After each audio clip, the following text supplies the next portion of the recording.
Who say ene REFFA mpanyinfo aba Manhyia hemfie ye no bedin komotia wa ne bisa o se REFFA no krafa den ho die ntina mo Manhyia hemfie na mo firi ha enhye ben na ewo ho ne dwuma o mbedi e wa Asantehene ye onya mo mpanyinfo no bi wo ha ma me mo akwa aba Opemsuo TV Opemsuo radio ye nua no pumbo kode ye ho adom yo ye hu se mo hye ntare REFFA ene hu Manhyia hemfie ha REFFA ye den REFFA Regal Film Festival and Awards.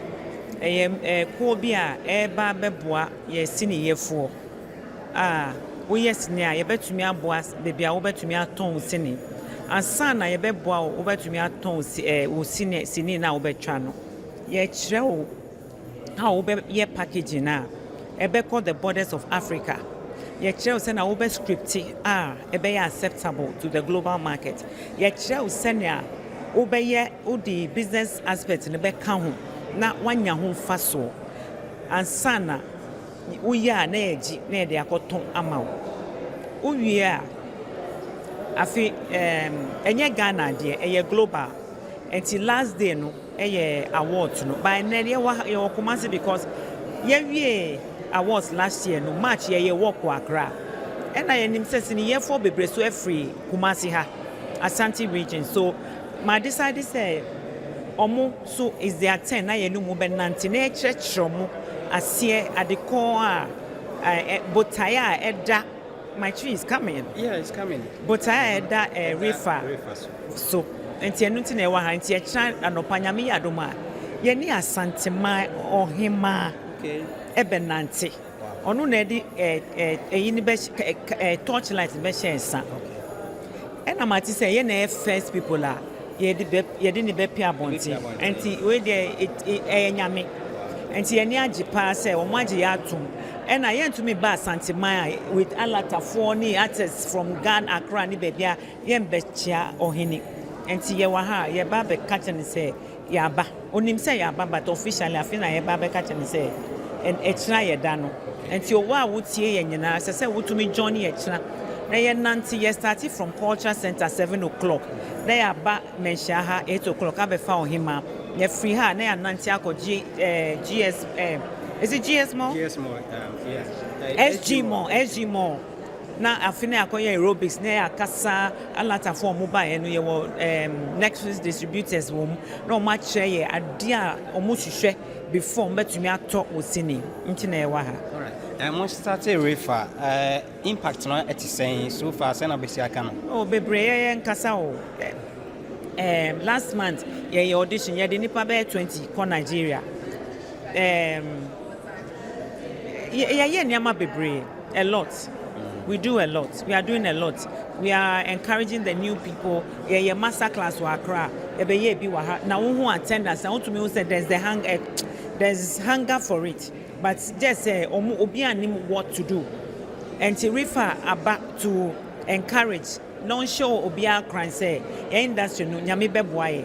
Manager ni nan so bio. Yeah. Okay. But your full name? I'm Selassie Ibrahim, the executive director for REFFA. And that's it. Okay. But your Udin? You're from me, Kennedy Denchiapa. All right. Mr. Ken, then I was Eddie REFFA to the extent of being the project coordinator. Obey coordinator, and so how is it going? REFFA about my ina, send me madam can you know. Yena ejitum Ghana movie industry about from Kakra. But botaye that your executive director Nisone say some years ago ana nyankopon e decide that so a share ne sa ekatre no ana yensan start bi ana odi two ne ho si ho say obeye no aboa Ghana film industry last year awards no this year Nancy and you said 3 day last week you close nomination submissions. Okay. But now we see a boss say na you be board jumadi ni de ru. Na mama sign any Asantehene nyina hu say REFFA aba for Ghana film industry. Enu nti ne wa ha. Ye ba be bo hu de ru. Na yaka ama man sign nyina hu say yeah ama Ghana film industry ni say na me madam kan na utie no say yeah master classes ama film producers, young up and coming producers. Yeah auditions. Ama in fact auditions na yeah no. Omo wini ye no.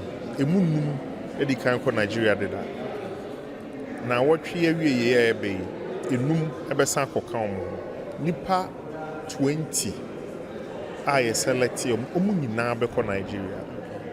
Inti fane say afibia yenya nipa fofo 20 a wa obehu impact REFFA eba be eye ediama Ghana film industry inti yaba ni papa so a inti yesre Asantehene Ghana mine so mo so REFFA mo nyina ye dia se ne ebe ye betimi aye amana ye ni yie ochena ye be start nantie ne free cultural center no papa 7 o'clock ne dia baba be hia na hema wa ha na ye hoho ase na hema agiatum se obabe soya asene nti yen ne yebeba be twen na nye ono no ba be twen nti e free cultural center yebeba ha nya be twen na 8 anopa ye nyina ye free ha nante akọ SG mo nti no me show bi an crimes obi obetimi ababi omra no be boy no be soya asene ni ntimi ye na enye kama na REFFA aba ama Ghana film industry eye nyina ya be benefit into na REFFA. Yo, that's